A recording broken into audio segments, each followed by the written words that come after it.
SIR এর কাজে এবার সিভিল জাজেরাও ওড়িশা ঝাড়খণ্ড থেকে অবসরপ্রাপ্ত বিচারকদের ব্যবহার। যে পরিমাণ কাজ বাকি সেটা শেষ করতে সময় লেগে যাবে, অনেকটা সময় লাগবে। যতজন বিচারক নিয়োগ হয়েছে তাদের দিয়ে কাজ শেষ করতে সময় লাগবে জানিয়েছেন প্রধান বিচারপতি। নথি নিষ্পত্তির কাজ, নথি যাচাইয়ের কাজ, একেবারে চূড়ান্ত নথি যাচাইয়ের কাজ শুরু করেছেন জুডিশিয়াল অফিসাররা এবং সেই কাজে নিয়োগ হয়েছেন বিচারকরা। সময় হাতে অনেকটাই কম, আর এই সময়ের মধ্যেই বিপুল সংখ্যক নথি চূড়ান্ত নিষ্পত্তি করতে হবে। আর এখানেই ওড়িশা ঝাড়খণ্ড থেকে অবসরপ্রাপ্ত বিচারকদের ব্যবহার। অর্ণবাংশু নিয়োগী আমাদের প্রতিনিধি রয়েছেন। অর্ণবাংশু, এবার কি তাহলে ভিন রাজ্য থেকে অবসরপ্রাপ্ত বিচারকদেরও নিয়ে আসা হচ্ছে?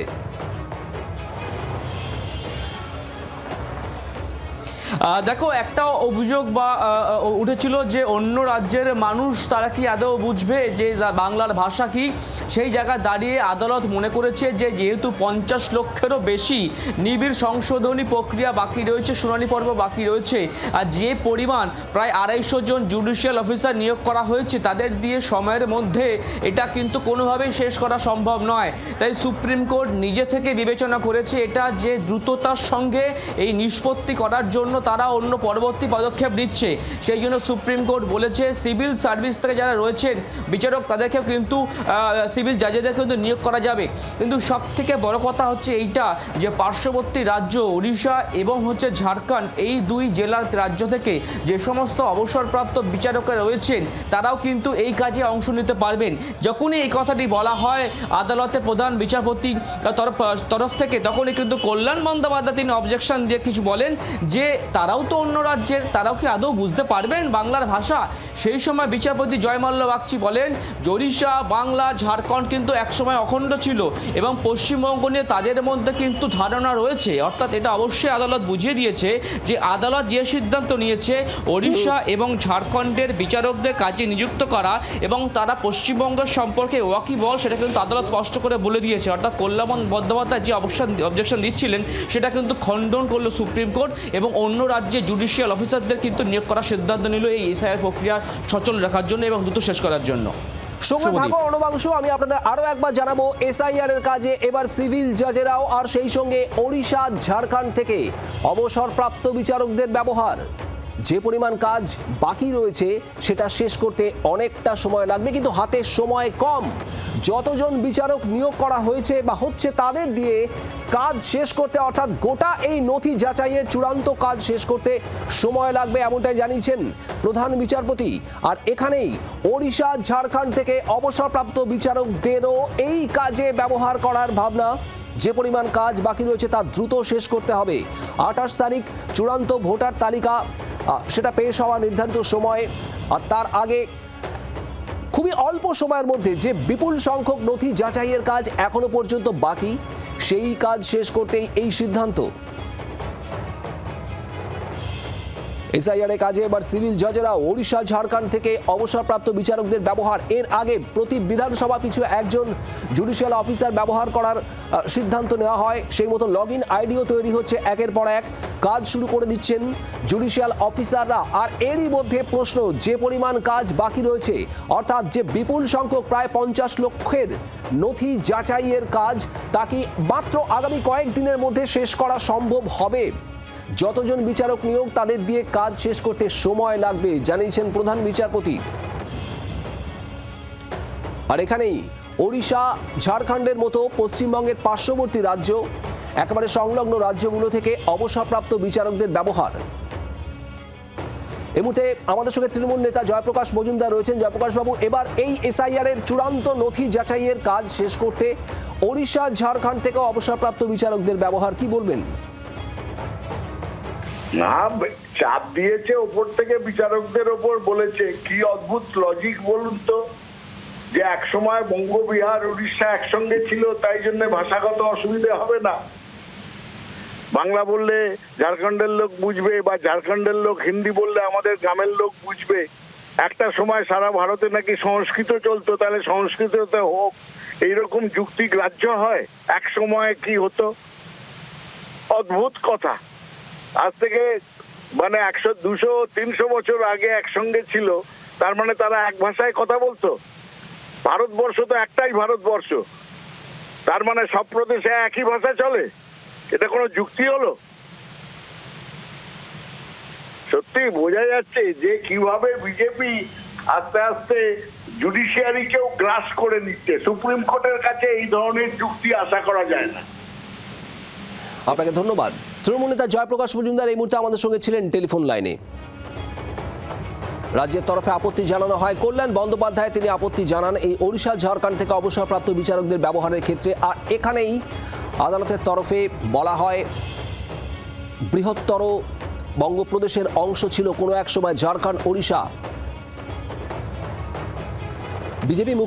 বিজেপি প্রধান মুখপাত্র দেবজিৎ সরকার এই মুহূর্তে আমাদের সঙ্গে টেলিফোন লাইনে রয়েছেন। দেবজিৎ বাবু, এসআইআর এর এই চূড়ান্ত নথি নিষ্পত্তির কাজ খুব অল্প সময় বাকি রয়েছে, আর সেই কারণেই ওড়িশা ঝাড়খণ্ড থেকে এবার অবসরপ্রাপ্ত বিচারকদের ব্যবহারের কথা বলা হচ্ছে, আর এখানেই আপত্তি জানাচ্ছে তৃণমূল কংগ্রেস। কি বলবেন? দেখুন, তৃণমূল কংগ্রেসের আপত্তি নিয়ে বাঙালির আর কোনো আগ্রহ নেই। বাঙালি বাঁচতে চায়, তৃণমূল কংগ্রেস তো আপত্তি করবেই। কোনো ডাকাত কে যদি বলা হয় যে তুমি ডাকাতি করো না, তাহলে ডাকাতটা তো আপত্তিই করবে। এরা তো ভোট ডাকাতি করেছে এতদিন। মানুষের যে গণতান্ত্রিক অধিকার সেটা তৃণমূলের আমলে বাজেয়াপ্ত হয়েছে। রেস্টোরেশন অফ ডেমোক্রেসি বলে যে জিনিসটা, বাকি তো ছেড়ে দিন। কাঠমারি, মেধা চুরি, চাকরি চুরি, কয়লা চুরি, গরু পাচার ছেড়ে দিন, মাঝে মাঝে সোনা পাচার সেটাও ছেড়ে দিন, এসব কথা তুলবেন না। কেননা মানুষ আর এসব নিয়ে ভাবছেই না। মানুষ এখন এক মনে শুধু একটা দিনের কথা ভাবছে। নির্বাচন কমিশন দয়া করুন, একটা দিন ঘোষণা করুন, নির্দিষ্ট একটা পরিষ্কার পরিচ্ছন্ন নির্বাচকদের তালিকা দিন। আমরা খুঁজে নেব পদ্মফুলের বোতামটা কোথায়, পদ্মফুল টিপে আমরা তৃণমূলকে বিসর্জন দিতে চাই।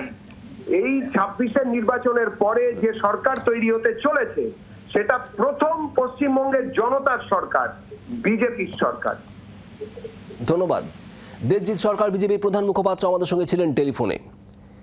এসআইআর এর কাজ কি সময় শেষ হবে? অর্থাৎ চূড়ান্ত নিষ্পত্তির তো নথি নিষ্পত্তির যে কাজ, নথি যাচাইয়ের যে কাজ চলছে, সেই কাজ আর আগামী মাত্র কয়েকদিনে কি শেষ করা সম্ভব হবে? এখানেই প্রশ্ন। ইতিমধ্যেই জুডিশিয়াল অফিসারদের নিয়োগ করা হয়েছে, তারা কাজ শুরু করেছেন। তবে যতজন বিচারক নিয়োগ, তাদের দিয়ে কাজ শেষ করতে সময় লাগবে, এমনটাই জানিয়েছেন প্রধান বিচারপতি। আর এখানেই ওড়িশা ঝাড়খণ্ড থেকে অবসরপ্রাপ্ত বিচারকদের ব্যবহার।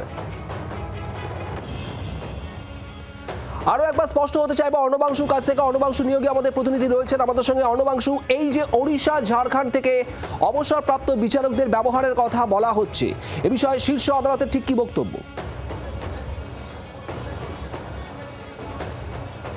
দেখো, শীর্ষ আদালত বলেছে যে এই রাজ্যের ক্ষেত্রে যে সমপরিমাণ বিচারক নিয়োগ হয়েছে বা জুডিশিয়াল অফিসার নিয়োগ হয়েছে তা পর্যাপ্ত নয়। আদালত মনে করছে যত কমিশনার দেওয়া তথ্য অনুযায়ী যত শুনানি বাকি রয়েছে, যদি প্রতিদিন কোনো বিচারক 250টি করে শুনানি করেন, তাহলে সেইটা শেষ করতে 80 দিন সময় লেগে যাবে এবং এটা সব থেকে বেশি সময়। তাই আদালত মনে করেছে যে দেওয়ানি বিচারক অর্থাৎ সিভিল জাজ এবং একই সঙ্গে হচ্ছে ঝাড়খণ্ড এবং ওড়িশা থেকে, রাজ্য থেকে অবসরপ্রাপ্ত বিচারকদের জুডিশিয়াল অফিসার হিসেবে নিয়োগ করে তাদের কাজ করানো যেতে পারে। সেই কারণেই কিন্তু আদালত সিদ্ধান্ত নিয়েছে। আর কমিশনের একটা বক্তব্য খুব গুরুত্বপূর্ণ, সাপ্লিমেন্টারি তালিকা প্রকাশের ক্ষেত্রে নির্দিষ্ট সময়সীমা নেই। এটা মাথায় রাখতে হবে যে যখন মনোনয়নপত্র জমা দেওয়ার শেষ দিন, সেই দিন পর্যন্ত কিন্তু সাপ্লিমেন্টারি চার্জশিট বা তালিকায় ভোটারদের নাম প্রবেশ করানো যেতে পারে। সেই জায়গায় দাঁড়িয়ে আদালতকে এই বক্তব্যটা হচ্ছে যে পরিমাণ কাজ শেষ হয়ে গিয়েছে সেই তালিকা তারা প্রকাশ করে দেবে এবং সাপ্লিমেন্টারি তালিকা প্রকাশের ক্ষেত্রে যেহেতু সময়সীমা নেই, তাই মনোনয়নপত্র ফাইনাল হওয়ার আগে দিন পর্যন্ত সেটা কাজ করা যেতে পারে। সেইটা কিন্তু সুপ্রিম কোর্টকে বুঝিয়ে দেওয়া হয়েছে। আদালত সেই কারণে কিন্তু অন্যান্য রাজ্য থেকে অবসরপ্রাপ্ত বিচারকদের জুডিশিয়াল অফিসার হিসাবে অ্যাপয়েন্ট করার সিদ্ধান্ত নিয়েছে এবং এই রাজ্যের দেওয়ানি বিচারক অর্থাৎ সিভিল জাজদেরও কিন্তু এই এসআইআর এর কাজে নিযুক্ত করার নির্দেশিকা জারি করেছে। সঙ্গে থাকো অর্ণবাংশু। এই মুহূর্তে আমাদের সঙ্গে টেলিফোন লাইনে রয়েছেন প্রদেশ কংগ্রেস সভাপতি শুভঙ্কর সরকার। শুভঙ্কর বাবু, এসআইআর এর এই নথি চূড়ান্ত নিষ্পত্তি, চূড়ান্ত যাচাইয়ের যে কাজ চলছে, সেটা অল্প সময়ের মধ্যে শেষ করার জন্য এবার ওড়িশা ঝাড়খণ্ডের মতো রাজ্য থেকে অবসরপ্রাপ্ত বিচারকদের ব্যবহার করার কথা বলছে সুপ্রিম কোর্ট, যেখানে আপত্তি জানাচ্ছে তৃণমূল কংগ্রেস। কিভাবে দেখছেন? দেখুন, প্রথম থেকে আমি একটা কথা বলছিলাম এবং মহামান্য সুপ্রিম কোর্টে যখন পশ্চিমবাংলার কোনো দল বলেছে, আমি বলছিলাম যে প্রক্রিয়া এসআইআর, এখানে বিভিন্ন সময় বিভিন্ন নিয়ম কানুন বদলানো হচ্ছে, যা বিএলও রাও জানেন না, আধিকারিকরাও জানেন না। আমরা যখন গিয়ে মিট করছি তখন তারা বলতে পারছেন না সুপ্রিম কোর্ট ইন্টারভেন করুক। কিন্তু সুপ্রিম কোর্টও ইন্টারভেন করলেন এমন সময় তখন একেবারে কিনারায় এসে পৌঁছে গেছে, ভোটার লিস্ট বেরোবে 28 তারিখে যা ডেট ছিল। এই তো আমি বুঝতে পারছি না, নির্দিষ্ট সময় তো ভোট করতে হবে, এবার নির্দিষ্ট সময় সরকার তৈরি করতে হবে। সে জায়গায় একটি নির্বাচন আধিকারিক যার সেপারেট এন্টিটি হয়তো জানতেন যে 5 বছর পর পর ভোট হবে, তো এসআইআর প্রক্রিয়া শুরু করার যদি বিষয় থাকতো তারা বিহারের সঙ্গে শুরু করতে পারতেন, তার আগে থেকে করতে পারতেন। কিন্তু এমন একটা আতঙ্কের পরিবেশ এই এসআইআর প্রক্রিয়াকে নিয়ে হয়েছে এবং এখন সুপ্রিম কোর্ট যে সমস্ত জাজেদের ইনভলভমেন্ট করাচ্ছেন নিশ্চয়ই সেটা তারা সমাধান করবে। কিন্তু আমি বুঝতে পারছি না যে এত কম সময়ের মধ্যে প্রপারলি এটাকে হ্যান্ডেল করে কি করে এই সমস্ত সমস্যার সমাধান হবে। তারপরও আমরা অপেক্ষা করে থাকবো। এবার বিভিন্ন রাজ্যের বিচারক মন্ডলীকে যদি নিয়ে আসে, দেখুন ইংরেজি ভাষার সমস্যা যারা জানেন তাদের কাছে অসুবিধে নেই, কিন্তু লোকাল ভাষায় তো কিছু অসুবিধে সম্মুখীন হতে হবে। তাহলে সেখানে সুপ্রিম কোর্ট দোভাষী ব্যবস্থা করার কথা ভাবতে পারেন। এবার তৃতীয় জিনিস হচ্ছে আমাদের যারা এখানে কথা বলতে যাবেন, যদি কোনো জায়গায় কোনো সমস্যার সৃষ্টি হয় তাহলে সেই জায়গায় আমাকে বলুন যে তৃতীয় ব্যক্তি কে উপস্থিত থাকবে সমস্ত কিছু জায়গায়। তো সামগ্রিকভাবে আমরা অপেক্ষা করছি, আমরা দেখছি, তার কারণ নির্বাচনী পদ্ধতিকে নিয়ে একটা তামাশার জায়গায় পৌঁছে গেছে। এখন সুপ্রিম কোর্টের উপরে ভরসা, কিন্তু সুপ্রিম কোর্ট এখন যদি ভাবেন কালকে 197 জন বিচারক যারা জুডিশিয়াল ডিপার্টমেন্টের সঙ্গে ইনভলভ তারা এটার সাথে ইনভলভ হয়েছিলেন, কিন্তু আমাকে বলুন যে এন্টায়ার ইনফ্রাস্ট্রাকচার যেটা, বিচারকরা তো রাতারাতি পেপার দেখেই তো তাদের সিদ্ধান্ত নিতে হবে, কম্পিউটার দেখেই তো সিদ্ধান্ত নিতে হবে। বোঝা যাচ্ছে আপনার বক্তব্য। অনেক ধন্যবাদ। শুভঙ্কর সরকার, প্রদেশ কংগ্রেস সভাপতি, আমাদের সঙ্গে ছিলেন টেলিফোনে। বাংলার আওয়াজ, বাঙালির আবেগ, জি 24 ঘন্টা।